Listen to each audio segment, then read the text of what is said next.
તમને ખ્યાલ જ હશે કે હવે સેવા તીર્થ તરીકે ઓળખાશે વડાપ્રધાન કાર્યાલય અને તમામ રાજભવનનું નામ બદલી અને લોકભવન થયું છે। ત્યારે આજે સેવા તીર્થમાંથી વડાપ્રધાન મોદીના પ્રથમ નિર્ણયો સામે આવ્યા છે, જે સેવા ભાવનાનું પ્રતિબિંબ ઝળકાવે છે અને સમાજના દરેક વર્ગને સ્પર્શતા નિર્ણયોને દર્શાવે છે।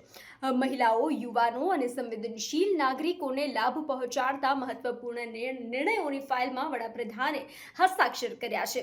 જી હા, મહત્વપૂર્ણ નવી પહેલ જે પીએમ રાહત યોજના, લખપતિ દીદીનો લક્ષ્યાંક 6 કરોડ સુધીનો એટલે કે બમણો, કૃષિ ઇન્ફ્રાસ્ટ્રક્ચર ફંડ ₹2 લાખ કરોડ સુધી વધારવામાં આવ્યો।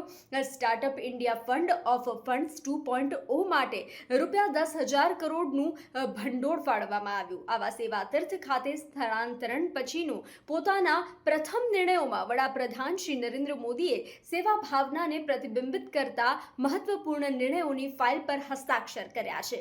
તો થયા ને સેવા અને સમર્પણના હસ્તાક્ષર।